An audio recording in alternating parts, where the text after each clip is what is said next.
welcome to another episode of the Wing It Podcast, episode 19. Oh, I thought we were at 20. No, not yet. No. I was actually thinking the other day, what's the goal? Like, what is it? Is Infinite. it 50 or 100? Infinite.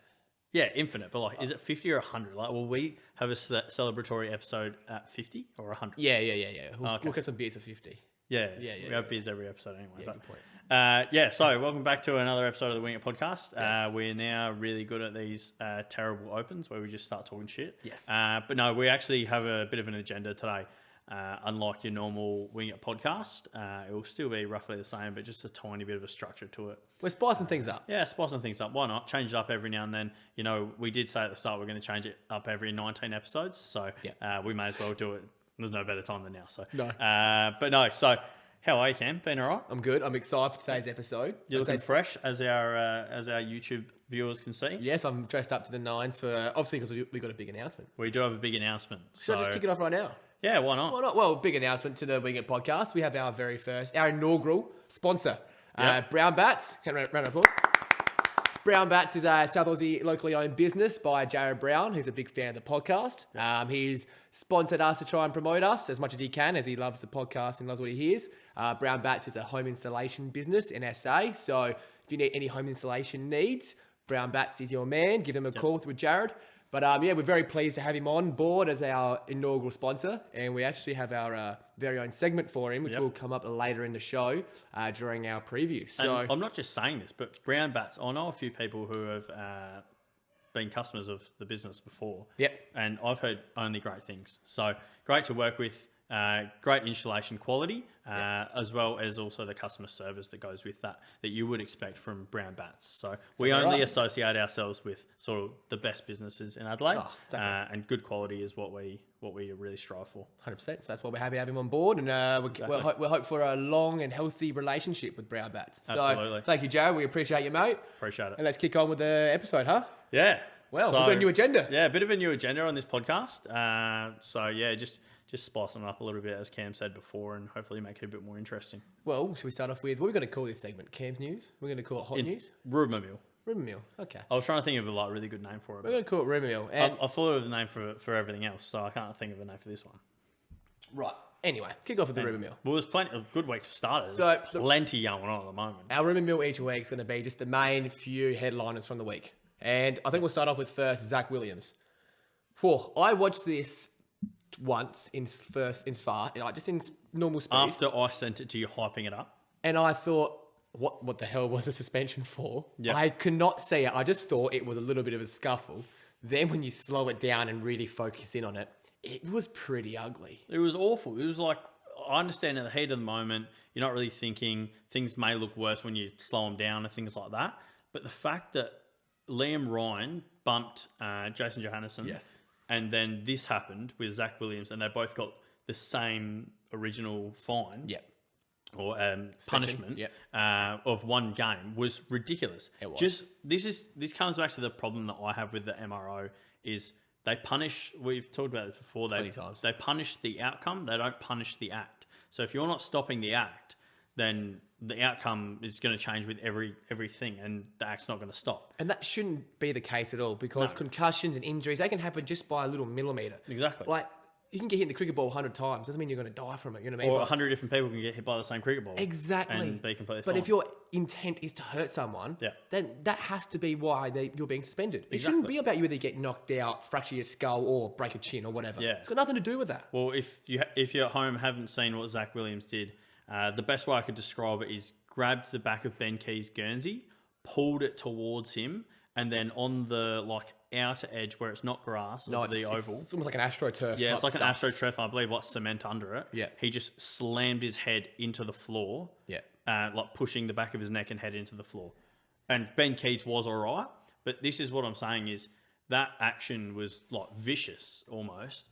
And if the action was to happen and then result in Ben Keys broken nose, concussed, or he could be out for 5-6 weeks like we saw Hunter Clark. If that happened, Zach Williams would have copped 4, 5, maybe even 6 weeks, just with how malicious it was. So, I just don't want to see that in the game whatsoever. It's not part of the game. It's not in. It's not like during the actual game. So like you look at Danger, he bumped someone, bumped Kelly, I believe it was. Yes. They clashed heads and he got 4 weeks. And it was still a football move. It was a football move. They were both like going for the Exactly. ball, but then Dangerfield braced himself, and obviously it led to Yes. Kelly concussion. But it was still a football move. Yeah, exactly. This is nothing to do with the football. This is like fight. 300 meters off the football. This is a fight. Like This is the exactly. football, like I can't stress anymore. This couldn't be like further away from the football. And MRO classified it as rough conduct, intentional conduct, low impact, but high contact. Yeah. How was that low impact? No, what they do, the high impact is like the longer you're out, the higher the impact That's is. what I'm saying. How ridiculous is the fact that they're calling that low impact? That's impactful. It's something That was high. you'd get locked up for if you were... Exactly. Like you said, if I did it to a bloke on the gutter on Highley Street, oh boy. You're gone. And caught on camera as well. I know. With the pretty much cop right there, that being the referee, the umpire right there. It's ridiculous. But the thing about this is, Zach Williams, he comes in getting paid allegedly around $800,000, I believe it is, per year. Comes in as a midfielder, gets suspended for his first game, so didn't play his first regular season game, and then goes on to be in horrendous form. Play shit. Yeah, he's not played well, and they've sent him back to the half back line. He played a really good game on the weekend, to be fair. It's the sad part. Yeah, and then do this. Like, who gets 2 suspensions in a season? Like, Yeah, exactly. Since, Especially in new since the club likes as well. of like Barry Hall and Tony Lockett, I don't think that's happened. No, no, you're right. And this was finally, I thought, the turning point for Zach Williams' season. And now he goes and sets himself back again. So he can only blame himself. He should consider himself extremely lucky that our AFL system is flawed. Yeah. And he's not out for 4 weeks. Yeah. So anyway, enough about that. Next rumour mill and news I want to talk about, Gold Coast. Shocking. What's going on? We had our Carlton rant last week. Yep. Now it's onto the Gold Coast rant. How are they doing this bad? And I thought North Melbourne, that was a perfect opportunity for them, who's a better team on paper, and better younger talent, better everything, better forward line, better defense, better coaching. You'd think better coach. Yeah, that was their moment to finally grab this season by the scruff of the neck and go, all right, let's get it back on track. Yeah. And they should have lost that game by 60 points. Oh, it was horrendous. North Melbourne kept, I think, 9 or 10 behind in the third quarter. It was something ridiculous. What is going on at Gold Coast? I'm starting to think now, you've got talent, you've got kids. What is it? Is it just leadership? I don't know. They've been gifted everything that they could possibly want. More than any other club in the AFL history. Who doesn't want to go and live in the Gold Coast, first and foremost? So that's obviously attracting players straight away. They've got... I'm sure that's why Brendan Ellis packed up his bags and went. Exactly. Yeah. And they've thrown Atkins. the cash at people. They've got good coaching staff up there. Yep. They've had picks thrown at them left, right, and They've centre. got number 1 picks coming through their arse right now. Like they had number 1 and 2 picks back to back. And they're both stars. 2-3 years ago. And yeah, Swallows both the number 1 absolute pick guns. getting around. Yeah. And King's then top 5 pick. this season, they're trying to apply for the first pick of the second round. It's nuts. Like, how much can you give this team that they're going to end up doing well? Why don't they chuck in... I heard this on I think AFL 360 the other day. So Jordan Lewis, Roughhead and Burgoyne and Hodge, I believe, in that year that Hodge left, they were all offered to go to the Gold Coast, all of them. Like with each other, obviously, premiership stars for Hawthorn and mates as well. And they chose not to go, just for different reasons, I assume. But that's what they need. They need like a cluster of players like that to go up there and cement the culture, Definitely.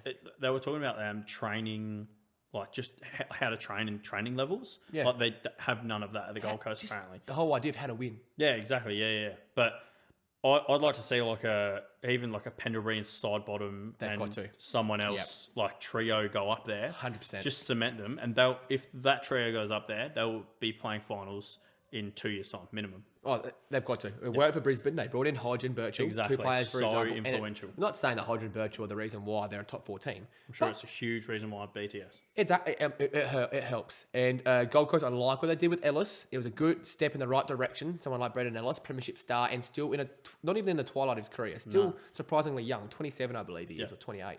So great moves there. Rory Atkins, they're good foundations, and Swallow's been around now. But now it's time, if you're Gold Coast, get the checkbook out. I don't give a shit how much it costs. Sidebottom, he's not a star. He's not the Sidebottom he used to be. Still a fantastic player, but at the twilight of his career, Pendlebury the same. It's time to pay them $500,000 plus a year and go, look, Colin might give you 2 years. We'll give you 4. Stuff it. Yeah. Who cares what happens in 4 years' time if they're playing well below average? Or if they're not playing at all. Like, Exactly. if they end up in a coaching role or something like that, it's only a positive. Exactly, only positive. Sam Mitchell, when he went to West Coast, very similar. Yeah. When they got Petrie and Mitchell, when they had those stars just still ticking along, they think- want a flag next year. I think rather than money, just give up your draft picks, give up young talent. Yeah. Like, who was it that they drafted last year? No, not Flanders. Well, they got like Flanders. so many of them, yeah. Like Lemons, even like Ainsworth, and young players like this. And Elijah Hollins. Yeah. Yeah, he's meant to be like one of the best players from the draft last year, I believe. And he's not played a single game. No. Trade players like that to a team like Collingwood, where it'll be mutually beneficial because you're getting that experience and talent that you need, and they're getting the youth to build around and grow around. Even that Sharp kid who debuted on the weekend, another one. Yeah. There's plenty of them. They've got plenty. So And you're Collingwood right. are the prime candidate because they've got great top end talent as we've spoken about. Yeah. But they have none of like the rest of the talent, so it's just Drops the list off. is really just depleted at the moment.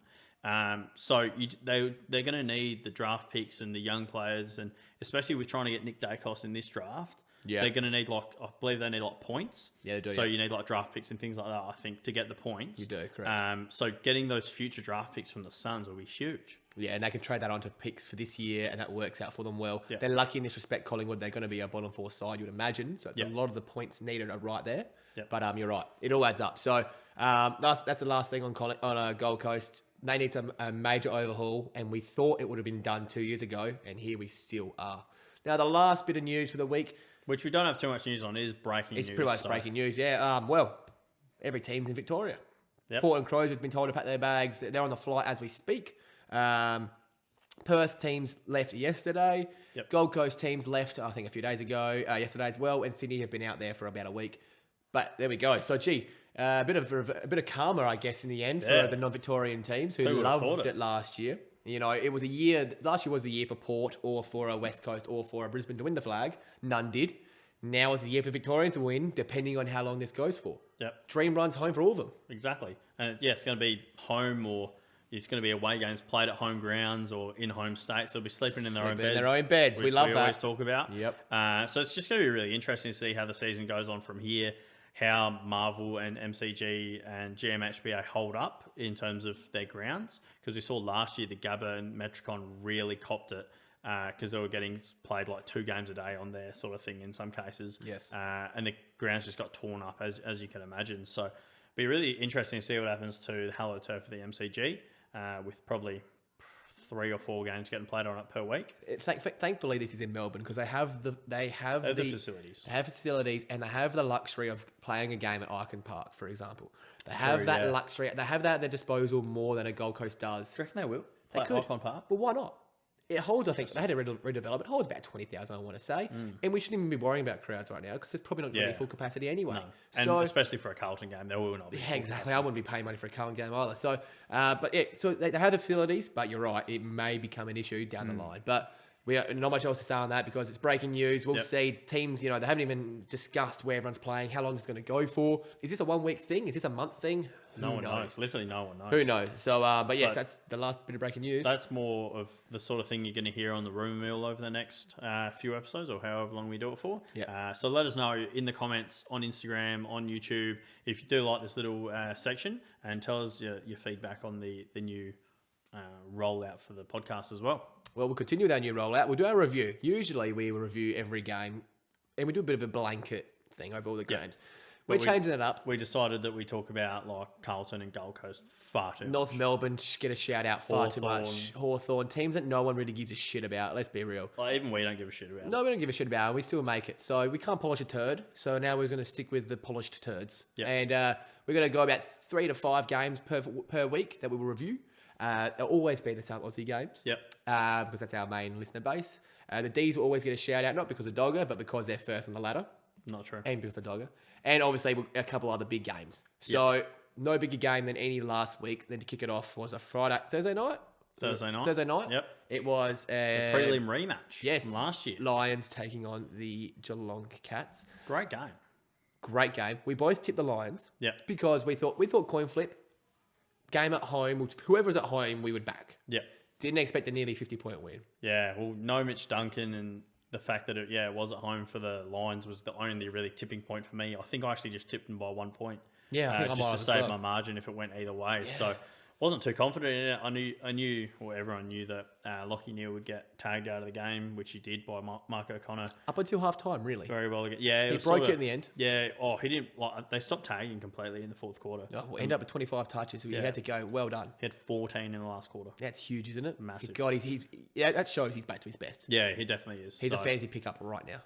But yeah, like players like Zorko stepped up. Players Huge. like McCluggage, Lyons didn't even really step up at all. He didn't do very well. No, he didn't need to, did he? Which But is surprising. Yeah, it was a bit strange because we were talking about it. It was like the top 6 touch getters. 2 of them were Lions. Yes. But that's not what they needed. They just needed sort of game breakers that they had with Joey Danaher kicking 4, I think. Zorko's touches were so impactful. He was so good. 140 Most plus DT impactful points. 23 touches you ever seen. Oh, 100%. And tackling machine. So, but gee, Brisbane really showed that they had Zorko, Neil tagged out for half a game minimum. Yep. And Lyons didn't have his usual 30 plus. Yep. And they beat what we've been saying on our power rankings. Geelong are the team to beat. Yep. And they've gone and beat them by 40 plus. I was so impressed mainly by Charlie Cameron. So got a bit of a new role this week with the defensive assignment on Tom Stewart. Tom Stewart ended up having The greatest game of his minimal probably career. What? Or was that last week? Was Tom Stewart the week before? They had Yeah, the no, it most wasn't marks. this week. It Oh, wasn't my this week. apologies. So Tom Stewart ended up having probably one of the worst games of his career. Apologies. Had about 14 touches, maybe 17 touches. I Yes, think. he had a stinker. You put him on Yeah, the bench. he was shocking. Yes. I put him on the bench in AFL fantasy draft just because I knew he'd have a stinker. So there you go. Didn't think it would be this bad, but yeah. So Charlie Cameron playing that defensive role on him and still managed to kick 2 snags, I think. So no, really impressive by Brisbane, and I tipped them at the start of the season to win the premiership, and I'm sticking to that now. I still think they're the team to beat. The Demons may have beaten them, but it was under a bit of weird circumstances, and Neil wasn't back fully fit. So yeah, just interesting game. I think a lot to take out of it, and I think Brisbane for me definitely wants to beat. Yeah, we can put them back on top of our power rankings, no doubt. Yep. All right, moving on to the next game. And no, not a lot of time to spend on this one, but Port obviously outlasting the Swans. Great game. Great game of footy to watch. It looked like it was dead and buried at 3/4 time, to be fair. We were up by about 20, maybe 18 or so, whatever. Then Buddy decided to do what Buddy does and just turn on probably the 10 minutes, best 10 minutes of footy I've seen all year by a single player. He was kicking goals, chased down tackles, you name it. That tackle on Tom Jonas, So good. I was right in front of it at the pocket, and I thought, my God, he's so big, and the pace he gets in those legs. It was unreal. I don't know. I no wonder he twings hamstrings all the time Yeah. because the amount of speed he gets up and he's unbelievable. Like, But Tom Jonas had like 2 minutes of separation from Buddy Franklin. he had 5 minutes on him, easy. Yeah, and he ran at him and literally was horizontal by the time he was tackling him. It was Unbelievable. amazing. But he was sensational, and I take my hat off to Sydney. They played a really good game of footy, which is a tough game to come to Port any time of the year. Yeah. And they played a really good game to come back in a game they were down most of. Yeah. But thankfully for Port, we held on, which was huge. We needed that win. God, we needed that win to be another top 8 side. Sam May's a super sub. Played a half a game at Prospect in the morning, and then comes in and plays half a game and wins us the game. Unreal. I love that you ended up winning a game against the top 8 who were touted to be the bottom 4 side. So I'm not counting it as a win against the top 8. You still got a long way to go, but in 2 weeks you'll have the Demons and see how we go then. Well, they're in the top 8 right now, so that's all that matters, mate. It doesn't matter about preseason predictions. I had you boys outside the top 8 as well. So, Yeah, fair enough. As did most. But yes, well done to Port. We needed that. Next game. Your boys, just speaking of them, they outclassed. Is that outclassed? Yeah, outclassed. Outclassed the Bombers. Yeah. Yeah, I'll give you that. We like you. I don't know if you remember this, but you called this so perfectly last episode. You said this game is going to be 15 to 20 point margin all game, and it's never going to be close, and it's going to be a pretty boring I game. did say you'd always be 2 goals in front also. Yeah, it's exactly what happened. So we got up early. This is why you listen to the Winger podcast. Exactly. We got up early. There was Stringer was getting off the chain a little bit, and then we just reeled him in with Hibbard doing an unbelievable job on him, and also Jaden Hunt holding Tivan Wingy goalless. So huge defensive effort from him, and obviously Stephen May copping another scalp against Kale Hooker, who went goalless as well, I think. But anyway, no Demons really performed or showed up too much. One goal. One goal. So no one really performed or showed up too much for us to win. It was just a huge team effort. You had players like Angus Brayshaw play one of his best games of the season. Harms was massive as well in sort of nullifying Darcy Parish a little bit And early. winning the pill himself. Yeah, and winning the pill himself, and then Petrarca was huge going forward, kicking goals. So, but best player on the ground by far, Zach Merritt, was unbelievable all game. Had 41 touches, countless other stats that I don't even know. It's just astronomical numbers. But he was unbelievable. But it was huge from us, I think, in the sense that their best player got off the chain completely in Zach Merritt and had one of his best games of his career, and they weren't even able to really get close. They got a little bit close at the end, but yeah, it was a really good game for the Demons and just an all-round team effort. Zach Merritt had 560 metres gained, second most on the ground, only trailing Ed Langdon, and that's Ed Langdon's number one role. Yeah, that is his role. So, and for Merritt, who's usually just an inside-outside handballer out of contests, that's extremely impressive. So, but hats off to Melbourne to have, Merritt 41, Darcy 37, Langford 29, Ridley 28, and still win comfortably. Well done. So, Melbourne, they are the real deal, and they definitely showed their class against an improving fun. Yeah. A fun Essendon side. They definitely, and they're really hot at the moment. So that's when it's sometimes so hard to beat a side, is when they're really running, they're really hot. They got heaps of momentum behind them, even if they're not their tails the best were up. team. Yeah, their tails were up big time, and they came into this like thinking they could win, and us coming off a bye and everything like that. So. Yeah, it was a huge win for us, and just sort of proves the quality we've been showing all season. Now moving on to the next major game of the week with a team that hasn't had their tails up of recent weeks, but they're definitely going to be up now. The Bulldogs absolutely put West Coast Eagles in Perth to the sword. It was unreal. Strange game. I tipped Bulldogs. I think you may have as well. Well, I thought that I tipped the Eagles, and I think you called Eagles on the podcast even. Yeah, maybe even, but I saw the start of the game. As soon as it started, it was pissing down with the rain, and there was no fans. And I was like, far out. I wish I tipped the Bulldogs because I just knew the Bulldogs were going to win. They love the Eagles. The Eagles just can't adapt to adapt their game style to any changes whatsoever.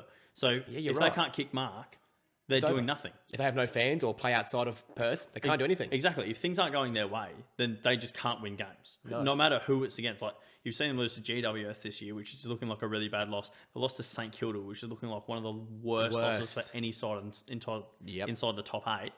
But no, the Eagles were just shocking, and the Bulldogs just poured it on them. Even in the wet, it looked like it was going to be one of the lowest scoring games of all time.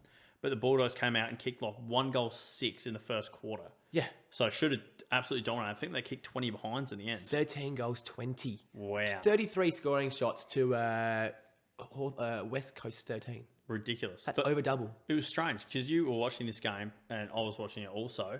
And I was very tired that day. Don't ask why, but I ended up falling asleep. I fell asleep and it was like a 10-point margin to the Doggies. And I'm like, this is going to be so low scoring. I woke up and the Doggies are nearly on 100 points. I was just like, what is going on? What has happened? They must have just pumped it. I'll tell you, one word. Bontempelli. You ruled him out of the Brownlow contention last week. He gets 3 votes. You said there's no way. He got 3 votes in the easiest 3-vote game I've ever seen in my life. One of the biggest games of the year. 3 goals won with 27, I think 29 or whatever it was. 29 touches, 3 goals won.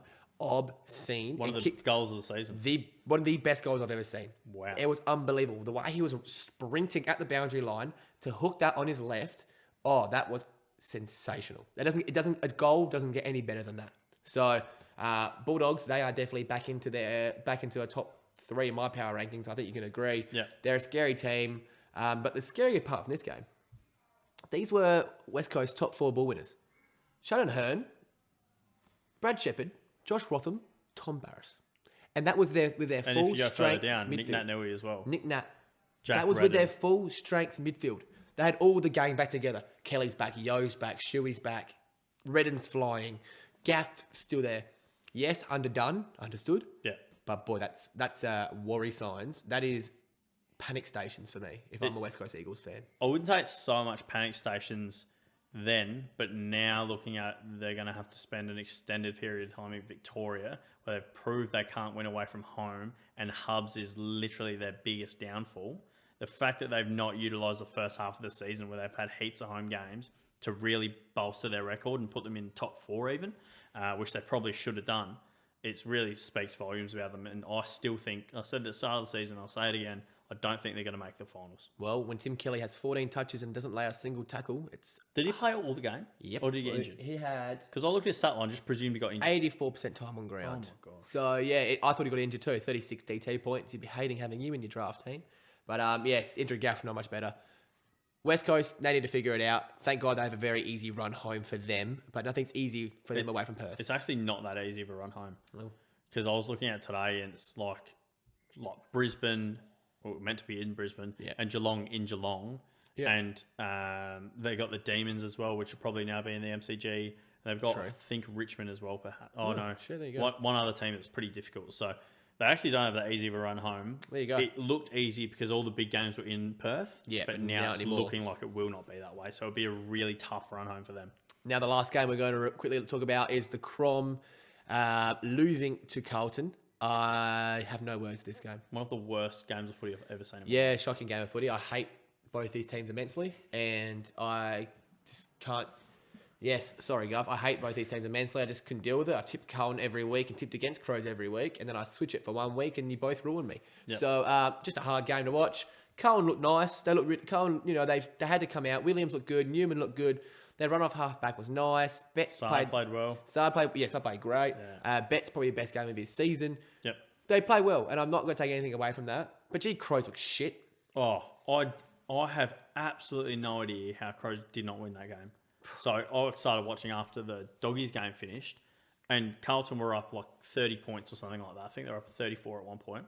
They just kept trying to lose the game. Oh. Like the amount of shocking misses by Harry Mackay. I think he got 3 behinds from straight in front in the last quarter. Snapping from 45 out. Snapping from 45. Barely even an angle, to be honest. Slight. And they just constantly tried to lose it. There was about 3 or 4 players in the last quarter who stepped up and weren't fumbling. It was pretty much the only reason that the Crows didn't end up taking it off them. So Sammy Walsh was huge in that game. He absolutely tore up the Adelaide midfield. So hats off to him. Big bounce back game after being tagged. He spoke about it post game. He just said that's one of the things I need to learn to deal with. He will. And he will. He'll be one of the best midfielders potentially ever, but probably definitely for the next 10 years. Calls, mate. He will. He's so consistent. Yeah, I'll give you that. But it was a game that went in waves, and Crom came out the gates flying. They kicked, I think, 1 goal 6 or so to start off the game, which really could, if that, I think 6 straight behinds, could have actually put them to the sword early. Not the first time they've done that. No, and then Carlton let the gates open in the last quarter. But there's 2, 3, second quarter and third quarter, Carlton looked great, and they swatted them the game. So hats off to you, Carlton. Maybe they heard our rant to them last week. They must have. Maybe fired up the boys. They fired them up. 100%. Because, maybe we should... No, I won't be firing up the Crom. But, yes. Anyway, well done, Carlton. Fuck you, Crows. All right, moving on to our Wingit Player of the Week. Yep. Want me to go first? Yeah, you can go first. I've gone with Devon Robertson. Love it. Love that. A little bit of a vanilla choice considering everyone's been gloating him this week, but I did write this on Monday. He tagged Selwood out of the game completely and then won the pill himself with 16 on touches, had, I think, a couple tackles as well. 2 goal assists, 4 tackles, 20 pressure acts, which is huge. Huge. A great game with Devon Robertson. And maybe that's the key to shutting down Geelong. Yep. Take out a Joel Selwood, and you apparently win by 40 points. Well, it's like that with the Doggies as well. You look at all the stars and everyone, but when you take a Libber out, who's like the last player you think to tag. Exactly right. Then it just ruins their whole structure. But maybe it does. So maybe that's the recipe to beating Geelong. But well done to Devon Robertson. He a well-deserved Rising Star of the Week, and of course the Wingit Player of the Week. But even with those stats you read out, it doesn't do justice to his game. No. It's the best game I've ever seen him play, and he was unbelievable. So with 13 touches. It makes you wonder why he wasn't taken in the first round. Yeah, 100%. At all. No. So the Demons were gunning for him, but we couldn't end up getting him. We took Trent Rivers instead, so pretty good. You take pretty that. Good one. All right, your player of the week. So my player of the week this week, I just want to give an honourable mention before I do say my player of the week. So I've gone for James Jordan as my honourable mention. Just had to talk about him. Yeah, very good game. Well, you look at his game, it was really good. First year player. One that's not really spoken about in the high echelon of the Rising Stars this year.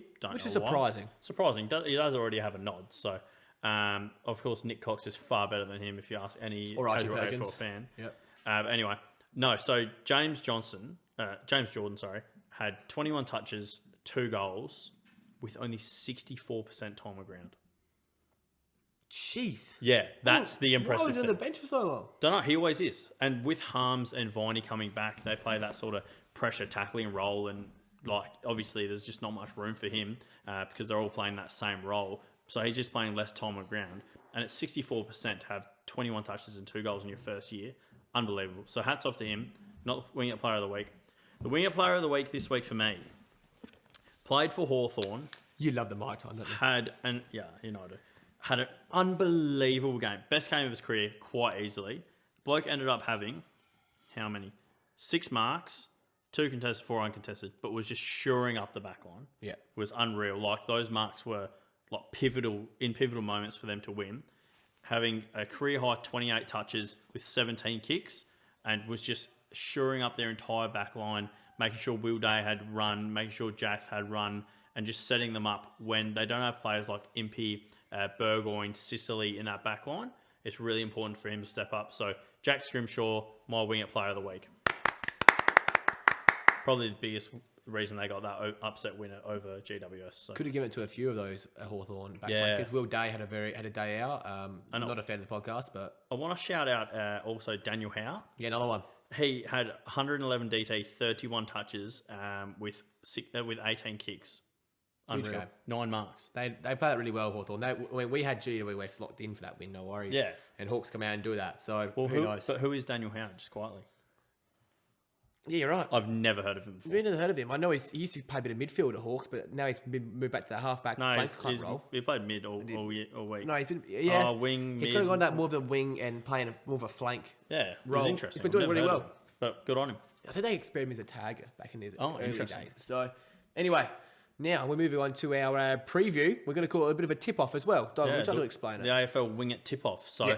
what I was thinking this year, obviously, because I'm doing so well in the tipping top of every competition. 91 you're on. Am I really? I had to check because my physio's on 90 and he was very proud of himself. 91 is very, Am I very really good. that high? Yeah, you're doing very well. Well, I'm in True Footy. Shout out to True Footy YouTube channel. I'm in their competition. I'm sitting 4th at the moment. I think, I'm 3 behind the winner, so 1 off second. He's 94, absolutely killing he's it. killing it. Yeah, they're pumping it. But Continue. don't look at my tips this week. But yeah, so we're going to do the Wingett tip-off from here on out. Obviously, just comparing Cam and I's scores and see how we go throughout the rest of the year. And it's something you guys can sort of play along with at home and sort of barrack for whoever you want to win. So I know most of you will be barracking for me. Makes sense. But no, we'll start it off with the first game of the round. It's going to be on Thursday night, and it's officially at Marvel. We'll say will be no lines on these games because we don't know anything yet. Nothing's been confirmed. Oh, true, yeah. So the whole entire line for the round has been scrapped. Has it so, really? Yes. We'll kick off with what we do know, though. It is Gold Coast and Richmond, which will be in Melbourne. Yep. I'll let you go first. Oh, okay. Well, in this game, I'm just going to go Richmond. Yeah. They've lost three of their key backs that are going to be questionable. Hopefully they can get Vlosten and then Asprey back as well, which would be huge for them. But yeah, I think there's just going to be too much class for Gold Coast. Gold Coast haven't shown me anything for me to think they're going to win. So I just can't see them winning. But I actually wouldn't mind them winning because these two actually always have really close games in the end. And they do. And Carmichael Hunt. Yes. Oh, yes. Who could forget? Huge. Yes, they do, and that's why I'm tipping Gold Coast to win this game. I reckon their boys would have heard the podcast during the week, just like the Carlton boys did last week. Yep. And they're going to come out and win against a very, very depleted Richmond side, which now loses Prestia as well. Yeah. It's just going from bad to worse for Richmond. And I actually think this game being played at Marvel, which I'm assuming it will be Marvel, because it is a Gold Coast home game technically. I think that actually suits their gameplay even better than it does them playing at home because they're a tall timber side. Shut the roof if it's raining, whatever. Nice, calm. I think that plays them perfectly. David Swallow is back, who's their main leader and contested pill winner, and so is Sam Collins. Who's Lockie Weller back? No, not that I know of. No, Okay. but Collins and Swallow back. So I'm tipping the Gold Coast in a bit of an upset. So Don't mind it. moving on to the next game, Friday night, Cats take on the Bombers. Yep. This will be at, I think, GMHBA. Regardless, Cats for me. All right. Ins for Gold Coast. Oh, it's just been released, hasn't it? Yeah, I thought it would be. Yep. Oh, yep. So you got Chris Burgess, Sam Collins, David Swallow, huge ins. Noah Anderson out. That's That pretty hurts. big. And Hugh Greenwood, actually. Managed. Interesting. Interesting. Anyway, we got Ooh. ins for Richmond. Some massive ins here. David Asprey, Riley Collier Dawkins, Tom Lynch, He's and big Jack hander. Ross. Jack Ross is, And Pat Ross is Nash. back. and they did not end up losing Vlosten as well. So that's huge for them. Absolutely massive. But when you see Noah Bolter, Nathan Broad, Kane Lambert does a lot for that team as well, and Dion Prestia, the outs outweigh the outs definitely outweigh it. And with I'm surprised Samson Ryan got knocked out. He didn't really do much wrong, did he? Did you see his game? I know, but he had -2 DT. I know, but he had an instant knock in the first quarter, whatever it was. It was a tough going for him. Shocking. It was a tough going for him. We've got to give him some slack. Poor bloke. But Lynch back is obviously huge, but Collins back for Gold Coast, I think, nullifies that perfectly. So Chris Burgess in is huge for my dream team. Yes. Anyway, Gold Coast for me, Richmond for Doggo. That's our first split one. Geelong for me on a Friday night. You're going Geelong over Essendon, aren't you? Yeah, I'm going to take Geelong here. I think Tom Stewart's going to have a huge rebound game, which he needs to. I think this is going to be the danger game. All right, Saturday. Dangerfield. Oh, danger game. Danger, dominating. Yeah, I can see that. Who are you taking? Oh, the Cats. Oh, okay, yeah. Easy, yeah, I already said that, mate. All right, now moving on to our first Saturday game. Now, it's big news. This is the Brown Bats Bet of the Week. Unbelievable. Brown Bat, as you can see behind me, I'm going to grab it just to make sure. For the YouTube viewers, we do have this nice little, I don't know, what would you call it? A board? Maybe a board? For what's going to be our Brown Bats Bet of the Week. So obviously, Brown Bats have sponsored the podcast now. And this is his segment. This is the Brown Bats segment. So for our Instagram viewers and YouTube listeners, this is our Brown Bats Bet of the Week. So we're going to do about one bet we just absolutely love. Yep. So thanks to Brown Bats, his kind donation, we have a bankroll of $100, which we're going to start off with. Our week one bet will be the GWS line against the Demons. Against the Demons, which is surprising for that to be the very first Brown Bats Bet of the week. Against the Demons. But we're rolling with it. 31.5 was the line the last time we had it seen. Obviously, the line's been taken down, but that's still it won't be changed. It won't be changed, I wouldn't think. No. We're going to put $25 out, start off low, and build this bankroll. So why are we going to put it on that, Cam? Because we love GWS. No, because... I'll explain why. So, GWS and Melbourne Demons games, always very close. The last game we won by 34 points, but in that last game, they only had one on the bench. I believe it was Phil Davis, Canelio, and De Boer all were out and after Haynes half-time. was struggling as well. All after half-time. And we kicked away in that last quarter. So it's always close between us two. GWS were disgraced last week, and they're going to come back with something to prove. And the Demons are sort of flying at the moment, and we have only beat one team this year by more than 35 points. So how can you give GWS one team? And it was Hawthorn by 50 points. Exactly. And it was close up until three-quarter time. Yeah, we kicked like 8 goals in the last quarter or something. It's like the best quarter in our history or something. But it's too big of a line. We think Melbourne win. But I wouldn't be shocked if GWS win at all. But the line is far too big for a team that doesn't blow teams out. Yep. And we expect GWS to respond. And especially last week was a first game back for Davis. Well, maybe not first, but getting their team back together, getting chemistry going. They will respond after a tough loss to Hawthorn. So GWS, they are our Brown Bats Bet of the Week. And we will check back on this next week. Hopefully this bankroll up here says 150 odd, not 75. But that'd be good. This will be our Brown Bats Bet of the Week. So thank you to Jared, our Brown Bet of the Week. Much. Thanks to our sponsors. Yes, thank you to our sponsors. All right, now moving on to the next game. Port and Hawks. Yep. There's games missing on sports. Yeah, Bet, Brisbane. So, Brisbane's next after that. All right, so anyway, Port and Hawks on a Saturday night. Burgoyne's 400. Well done to Silk. 400 games. How fitting. How fitting he comes up against Port at his 400th game. That is... Trent Burgoyne, better play. Could not be scripted better, but I'll be taking Port here pretty comfortably for me. Yeah, I'll be taking Port quite comfortably here.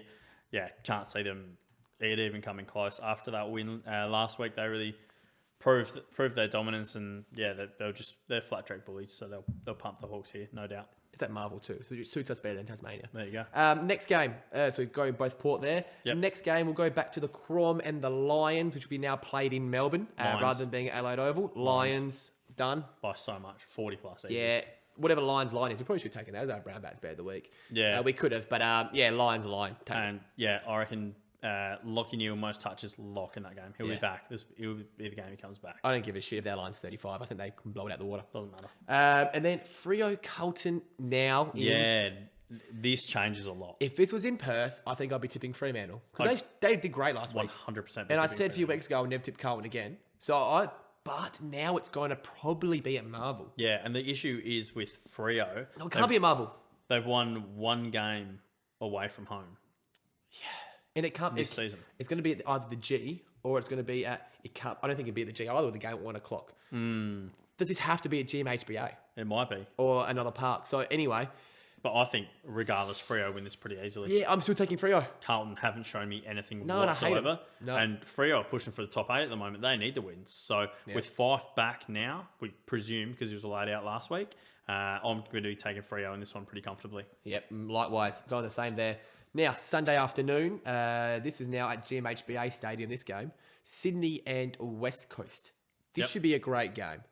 I'm actually predicting West Coast have to respond, as do Sydney. Yep. And Sydney showed me something last week. West Coast didn't. Yep. But I'm taking the West Coast Eagles to respond. Really? Yeah.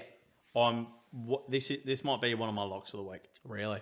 Sydney, 100% for me here. It's going to be, if it's a GMHBA, then the Eagles can't play their style again. It's going to be windy. They can't play at GMHBA. It's going to be... But they usually play Geelong there, let's be real. Yeah, I know, but they got pumped last time at GMHBA. But the thing is, it's such a narrow ground. Players like Gaff and Liam Duggan and like all the players who love uncontested possessions on that team aren't going to have the room to move and are going to be suffocated into constant contests. And who better to face when you want contests than the Sydney Swans? Parker dominates it. Kennedy dominates it. Going to absolutely tear up their midfield like we saw the Dogs do last week. It's just going to be an absolute blueprint for this Sydney team, and I think they're just going to pump them. I like it. No, I get it. But I think Eagles class for me. Now, this is a coin flip game if I've seen one.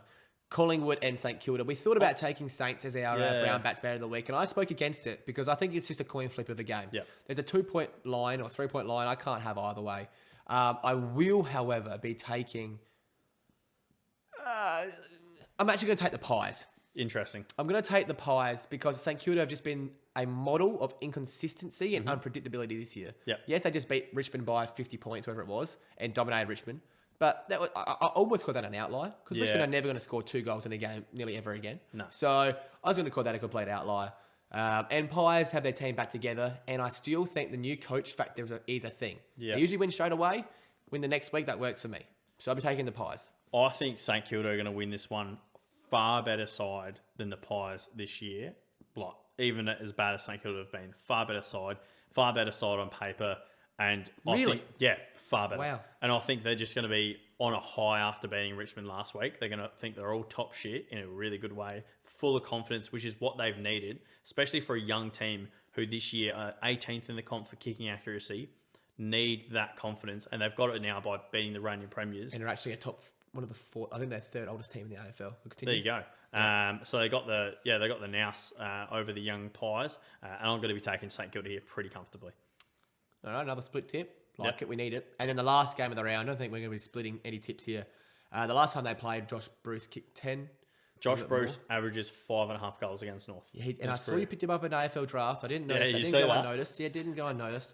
But doggies for me. Yeah, doggies. It won't be a 100-point margin again, though. And the fact that the line's 50, last I saw, I'll be taking North Melbourne's line because they're a much better team. 50.5 is massive. The way North and Melbourne have been playing lately, they're not going to be disgraced like that. No. Like, not a chance. So, and if I took North's 33-point line last time they played and lost by 100, I would have to take it by 50 this time, wouldn't I? Yeah, exactly. So, North will keep the line close. I think it's a great line, but doggies for me and doggies for you. Definitely. All right, that's our tip-off done. And obviously our brown bet of the week. And we'll get a bit of a leaderboard going next week on how the tip-off is going.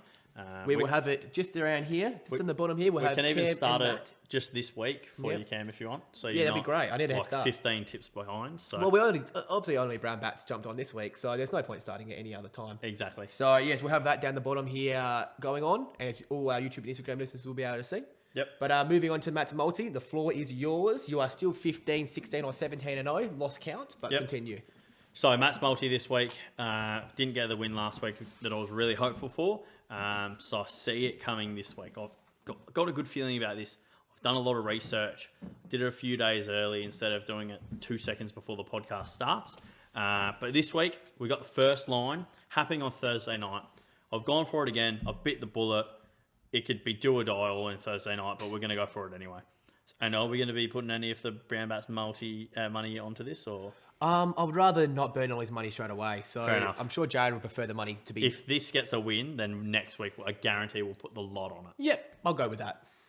Anyway, That's how safe I am. First bet of Matt's multi. We've got Jaden Shaw for 25. We've got Jaden Shaw for 25 plus disposals. So Jaden Shaw has been unbelievable this season, may I add. Underrated in my opinion.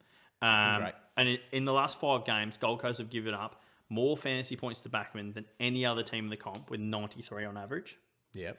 And in addition to this, they give up the most uncontested possessions and uncontested marks this year. So Short thrives off of that, averaging up, I believe, 17 of his 23 touches Would be better, from uncontested possessions. So he's going to absolutely love that, him and Basher Hooley. But we're just going to go Jaden Shaw for 25 plus touches, and that is paying $2.20. He's the favourite for Richmond to get 25 touches now. Really? How unbelievable is that? There you go. At $2.10, still great value for a favourite. Yes, very much so. And the second leg of the week, obviously, we love it here. It's the Brown Bats Bet of the Week. It's GWS line 31.5. So Love it. since I wrote this, actually, it has gone up 1 point, so it's even better. The line's out now. Since then, it's now back down 1 point. It's into 30.5. Yeah, that's what I had it, yeah. Yep. But yeah, every game, as I said before, over the last few years between these two sides, been extremely close. Last game this year being a bit of an outlier when they only had 1 on the bench. So yeah, I'm going to be taking GWS's line against the Demons here pretty comfortably. Don't see the Demons winning by much more than 18, 20 points, to be honest. So No. and the last leg of Matt's multi, hinted on it before, we've got Lockie Neal over 30 disposals. I love that bet. So Lockie Neal been working his way up, working his way back to fitness, match fitness. Last week copped a huge tag. I've got it down how much it is here, I think. Yeah. Oh, no, I don't. Copped a huge tag last week and ended up having 25 touches in the end. So massive game, really. And yeah, so I just think after working his way up, he's going to have a massive game, have 30 touches. I think it will be paying around the $2.40 mark. That was my guess as well. Yeah, so it's about $2.40 mark. Obviously, the market's been taken down thanks to COVID. In my opinion. So we can't really get it. But if I do some quick maths here. I've got it here. If we put it at $2.40, we've got it here for you. Okay. So that would come to multi at $9.57. $9.57 this Boost week from Matt's 11, multi. I reckon. 11s, at least 11s. So Oh, I like it. you put $1 or $2 on it. This is great value multi Yeah. for a player who's averaged 25 touches before off the half back line against one of the worst teams for defending backman and uncontested possessions. Yeah. A game that's going to be close in the GWS game, in my opinion. And obviously, we've got Lockie Neal, who's a Brownlow medalist, who can get 30 on any day, any given day. So that's Matt's multi this week. Hopefully, we can get a winner now that we've got a sponsor, and that can boost us up. Are you thinking we should spend $5 of our Brown Bats money on it? Potentially, $5 could go towards this, and we could work that little kitty up just a little bit more. We're doing it. We're locking in $5 of Brown Live Bats cash on the podcast. Brown Bats cash, $5, just a 5, just Just because a 5. we can't trust Matt's multi. Yeah. But $5 of Brown Bats cash will be going on the 11-1 multi of Matt's multi. So Huge. that could boost our bankroll up to $200 for you know it. That could be massive. That could be huge. So well done. Oh, that's the most research you put into it to date. Well, yeah. Well, it's like the only research I've put into it. Well done. Well, maybe that's been your reason why you've been losing. Maybe. Maybe. But anyway, on to the last segment of the podcast. We've obviously got our hot wings, which you've all been waiting It's for. a staple. We keep it here. That doesn't change. Hot wings since the start. Hot wings, Matt's multi. They need to stay here. They're never going Matt's away. multi's Don't you up for worry. discussions on the shopping block. But no, this week, Cam, we actually both put in the notes At the same time. pretty much the same thing. Pretty much. So we're going for a combined hot wing. Combined hot wing. Who would have thunk Which it? with a hot chicken. Yeah, it's like a hot combo meal. Hot roast. Hot combo meal. Yeah, it works. You like that? Yeah, okay, it works. Like a zinger box, son. Yeah, right. Yeah, cool. yeah, Anyway, yeah, we'll call it a zinger box. Yeah, whatever. I've gone with Gold Coast to win. Yeah. And Ridiculous, really. After that, it's just juicy. Yeah. It's a tender one. And you have just gone with, Max King 5 goals. look at that. With some of the bigger defenders out for Gold Coast, I think Exactly. they're going to really struggle with Under the the combo. roof, Yeah, tall guy, no weather to piss him off. couldn't be more perfect for him. So I think he's a great player. He's kicked 30 odd goals already this season. Yep. Don't see him not putting 5 against the Tigers. And you don't think that if he kicks 5, that Gold Coast win? No, I see the That's a Tigers great putting on a multi if you huge did that. store. Yeah, that would be huge. And I don't know what it'll pay, but it'll probably pay a fair bit. Dumb. But last week, I just want to talk about my hot wing last week. Yes, we won't forget about that. So I said St Kilda to win at $5 against the former premiers Richmond, and I even had a fancy at at St Kilda 25 plus. It was paying $22. They And ended up winning by 40. Logged it home. They won by 40. So it was a huge hot wing. One of the first hot wings to get up this year, I believe, on the AFL. So Yeah, I think absolutely massive for us. Obviously, it blew up, went viral on Instagram. So oh my god, Come to 20-1 for a King 5+ in time. there you go. Anyway, that's huge. Yeah. 5 plus. What was it? $13 value by $12 itself. for King by itself for 5. Massive. That's value. Take it And for that's 4. what we provide there. Value. We do. All right. Thanks for listening. Another successful podcast. What a great episode. Combined Hot Wing. We announced some sponsors in a new format. So let us know in the comments if you like the new format. And it's almost like we're taking it seriously now. A little bit. And obviously we've got the Brown Bat sponsor coming on. So we are official now. We're flying. So, Very much so. thank you very much for listening. Make And sure of to course, follow us on Instagram. at Winger Podcast. Make sure to listen to us on Spotify. At Winger Podcast. And also check out the YouTube as well. At Winger Podcast. Every episode obviously goes up on YouTube. So Yep. check that out. Even if it goes up a few days late, Doesn't that's matter. all right. Don't ask questions. Just like and subscribe so you can see exactly when all of our posts are on Instagram and all of our YouTube videos are posted. So All right. So thank you very much for listening. thanks very much. Ta. Good night.